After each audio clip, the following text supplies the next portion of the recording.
Hi, my name is Michael and welcome to Line Up for Yesterday. In my first video, I'm not going to get into a big discussion about my entire history as a collector and everything that I collect currently. But I wanted to talk about a pickup I had a couple weeks ago, a 1968 Bazooka card. Let's take a look. So Bazooka cards are blank backed. It's kind of ironic that I've gotten into these Bazooka cards recently because I actually really enjoy reading the backs of cards, especially vintage cards. I think you can kind of get a sense of the era that the cards were made in by the way they write, the designs they have on there, and I just like learning about players as well. I put together the 51 Bowman set a couple years ago, and for a while there at night I would just pick out one or two cards and study the back. I learned about players like Jack Lucky Lorky, about how he'd survived several near-death experiences, and that's how he got the nickname of Lucky. So when I got this card, I wanted to do a little bit of research to find out more about Mr. Paul Casanova. So it turns out that Paul, or Paulino Casanova, was born in Cuba in 1941. He was signed at the age of 19 by the Cleveland Indians organization.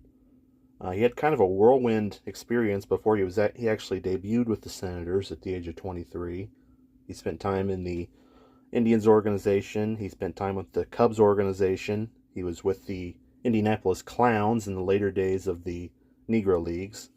He was working odd jobs at various points before finally reaching the big leagues at the ripe old age of 23.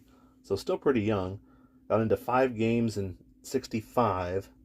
And then in 1966, he was named to the Sporting News All-Star team. And then in 67, kind of the pinnacle of his career, he was an all-star.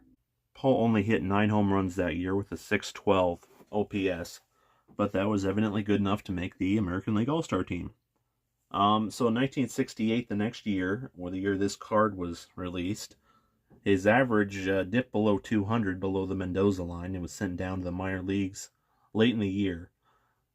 He would bounce back the rest of his career. His average would never dip below 200, but he really wasn't putting up great offensive numbers. But it was his work behind the plate that really kept him in the big leagues for a nice 10-year career. He left the Senators after the 71 season and went to the Atlanta Braves, where he was a teammate of Hank Aaron while he was chasing down his record. So Paul caught Phil Niekro's no-hitter for the Braves in 1973. And his final season in the big leagues would be in 1974. After that, he did play in the Senior Association, the short-lived league in the late 1980s, and was a coach in the White Sox system in the 90s. But the thing I thought that was most interesting about him was that later in life, he started a baseball academy in Miami out of his backyard. And he coached a lot of young players in the Miami area. One of those players was J.D. Martinez. As J.D. Martinez said, "When I was 12, I used to go hit with Paul. He played with Hank Aaron on the Braves. He was kind of like my mentor growing up as far as hitting. The first time I walked in there, I was really skinny, so he started calling me Flaco.